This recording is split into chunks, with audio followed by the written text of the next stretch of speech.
तो Patna law college में भी उनकी प्रक्रियाएं पूरी हो चुकी है। आज 18 तारीख है, आज ही शायद आपका पीपीयू का भी जो होना था वो हो चुका है। अब जो है सो बहुत से विद्यार्थियों को ये चिंता है कि उनका एडमिशन कैसे होगा, क्योंकि उनको लगता है कि वो किसी भी रेस में शामिल नहीं हो पाए हैं, उसकी जो भी वजह हो, लेकिन उस वजह से वो नहीं हो पाए हैं, तो अब उनका एडमिशन कैसे होगा। तो 2-3 तरीका है आपका एडमिशन लेने का। एक तो पहले मैं जिन जिन लोगों ने फ़ॉर्म भर दिया है पीपीयू का, उनके कुछ सवालों का जवाब दे देता हूँ। उनका ये सवाल है कि हम जो है सो अपना माइग्रेशन हमारे पास नहीं है, हम क्या करें, नहीं करें। तो सीधी-सी बात है कि जब तुम कॉलेज में एडमिशन ले रहे होगे, उसके बाद अभी तो 1 सप्ताह 10 दिन वैसे भी इस प्रक्रिया के लिए, उसके बाद भी तुमको कुछ समय दिया जाएगा माइग्रेशन का। तो तुमको अगर एडमिशन लेना है और तुम दूसरे यूनिवर्सिटी से हो, पीपीयू के अंतर्गत तुमने ग्रेजुएशन नहीं किया है, किसी दूसरे यूनिवर्सिटी से हो, तो तुम माइग्रेशन के लिए अप्लाई कर दो, पहली बात। ताकि जब एडमिशन का वक्त आए तो तुम उस समय में अपने सारे डॉक्यूमेंट जमा कर सको, पहली बात। अब आते हैं कि जिन बच्चों ने फॉर्म नहीं भरा या जिन बच्चों का नहीं हो पाया है एडमिशन, वो क्या करें। उनको मैं ये बताना चाहता हूँ कि एक तो ये तरीका है कि अगर आप पटना के लोकल में हैं और नहीं भी हैं लेकिन एडमिशन लेना ही चाहते हैं, तो आप पीपीयू से संबंधित कुछ कॉलेजों का विजिट कर लें। ऑफलाइन में उनसे, उनके मैनेजमेंट से बैठकर बात करें, वहाँ पर आपको कुछ ना कुछ रास्ता बताया जाएगा। ये मैं आपको हिंट्स दे रहा हूँ, ये का मतलब ये है कि कोई गलत तरीके से एडमिशन लेने के लिए नहीं कह रहा।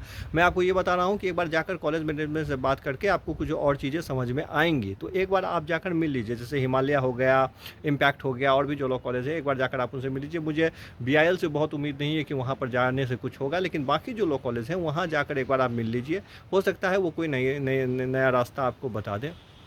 तो ये एक तरीका है। दूसरा है कि अभी भीमराव अम्बेडकर यूनिवर्सिटी का एलएलबी के लिए जो है वो एंट्रेंस आना बाकी है, तो अभी आपको बिल्कुल निराश होने की ज़रूरत नहीं है। वहाँ पे भी कुछ अच्छे कॉलेज हैं भीमराव अम्बेडकर यूनिवर्सिटी के अंतर्गत, मुजफ्फरपुर के आसपास, वहाँ पर भी कुछ लॉ कॉलेज अच्छे हैं। तो और भी भीमराव अम्बेडकर के अलावा भी कुछ यूनिवर्सिटी हैं जिनका एंट्रेंस आना बाकी है। अब वो एंट्रेंस टेस्ट लेंगे या वो भी मेरिट लिस्ट निकालेंगे, वो तो जब नोटिफिकेशन आएगा उसके बाद ही पता चलेगा, लेकिन 1-1.5 महीना में वो सब भी आ जाएगा।